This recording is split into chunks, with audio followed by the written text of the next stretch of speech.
کسی کو راضی کرنے کے لیے نہیں بول رہا. جو ملک کے حالات ہیں، جو ہمارے تقاضے ہیں، جو ملک کے حالات ہیں، جو ولایت اور محبتوں کے تقاضے ہیں، جو اہل بیت کی تبلیغ کا طریقہ ہے، اس کی خاطر ہر سمجھدار ذاکر اور خطیب کو ایسا کرنا پڑے گا. میں نے ایک جملہ کہا، دل کہہ رہا ہے کہ اسے ذرا اور بہتر کر لوں.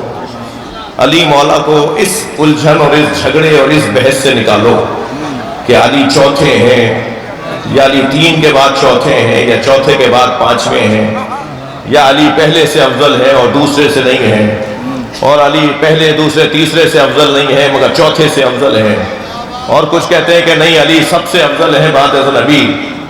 کچھ کہتے ہیں کہ پہلے ہیں، کچھ کہتے ہیں کہ چوتھے ہیں، کچھ کہتے ہیں کہ 5ویں ہیں. میں ان سے جملہ کہہ رہا ہوں، علی کو ڈھونڈنا ہے تو آدم سے پہلے ڈھونڈو.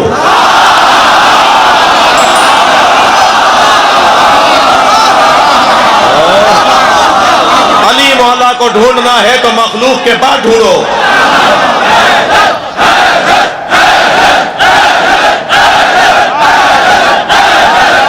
بلندتر صلوات.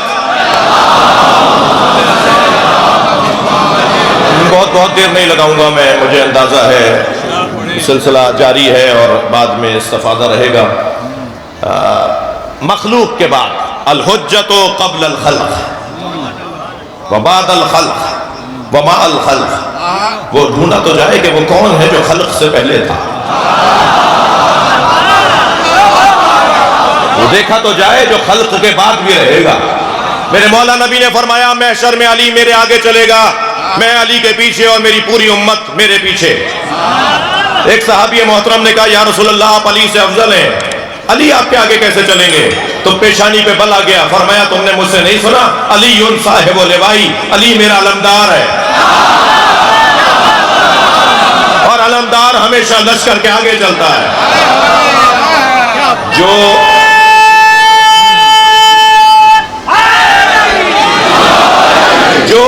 جو نبی نے مولا کے فضائل بیان کریں انہیں تو ہضم کرو. میں آپ کے توسط سے کسی سے کہہ رہا ہوں، 360 ممبران اسمبلی کے ہوتے ہوئے 25 لوگوں سے بل پاس کروانا، یہ بل جہاں سے آیا ہے نا ہم اسی بل میں ڈال دیں گے.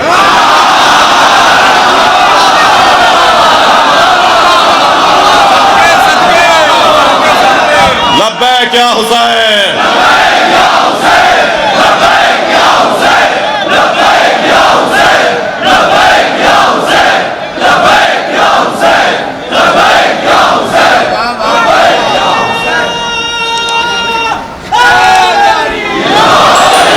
حسین مدینہ چھوڑ رہے.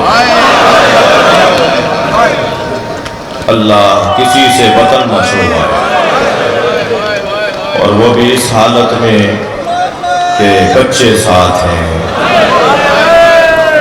بہنیں ساتھ ہیں، زوجائیں ساتھ ہیں. وہ چند دنوں کا علی اصغر ساتھ ہے. وہ سینے پہ سونے والی سکینہ 3.5 سال کی امام حسین کے ساتھ ہیں. اور جب مدینہ چھوڑ رہے تھے نا تو نانا کی قبر سے ایسے لپٹے جیسے چھوٹا بچہ اپنی ماں سے لپٹتا، اور رو رو کے کہہ رہے تھے نانا یہ مدینے والے رہنے نہیں دیتے. اجرکم اللہ. 2-3 جملے کہوں گا جن کے مذہب میں رونا جائز ہے. ہم سب رونے آئے نا، وہ تکلف نہ کریں. جب قبر مصطفیٰ پر آنسو ٹپکے نا حسین کے، تو قبر سے نبی کی آواز آئی، اے میرے حسین میں تیرے ساتھ ساتھ ہوں. تو جہاں جائے گا تیرا نبی تیرا نانا تیرے ساتھ ہے. لہذا مقتل کا جملہ ہے کہ جب عصر عاشور حسین گھوڑے سے گر رہے تھے تو جس طرف گرنے لگتے تھے نا اس طرف اشارہ کر کے کہتے تھے لا واللہ مجھے نہیں چاہیے. دوسری طرف گرتے تھے فرماتے تھے لا واللہ مجھے نہیں چاہیے. مختار کے دربار میں ایک سپاہی نے بتایا کہ حسین گھوڑے سے گرتے ہوئے کسی سے کہتے تھے مجھے نہیں چاہیے، رہنے دیجئے، نہیں نہیں نہیں نہیں کہتے تھے، مگر کوئی بھی کچھ نہیں دے رہا تھا، ہم تو سب حسین کو گرانا چاہتے تھے، ہم تو کوئی پتھر مار رہا تھا، کوئی تیر مار رہا تھا، مگر ہم نے یہ دیکھا کہ حسین گرتے گرتے یہ بول رہے تھے. میں نے حرم حضرت معصومہ قم میں آیت اللہ مشکینی سے یہ جملہ سنا. وہ فرمانے لگے یہ جو مقتل میں آیا ہے نا کہ حسین گرتے گرتے کہتے تھے لا واللہ مجھے نہیں چاہیے. اسے ذرا معرفت کی نگاہوں سے دیکھو. نبی آگے بڑھ کے کہتے تھے میری گود میں آ جاؤ. زہرا آگے بڑھ کے کہتی تھی میرے لال میری گود میں آ جاؤ. اور حسین کہتے تھے نا یہ میرا امتحان ہے، اماں یہ میرا امتحان ہے، مجھے خود گرنے دیجئے. اجرکم اللہ، حق ہے ایسے ہی بلند آواز سے گریا. ایک منزل اور لے لیجئے، میرے حصے کا بیان مکمل ہو گیا. حسین مولا نے مدینہ چھوڑا.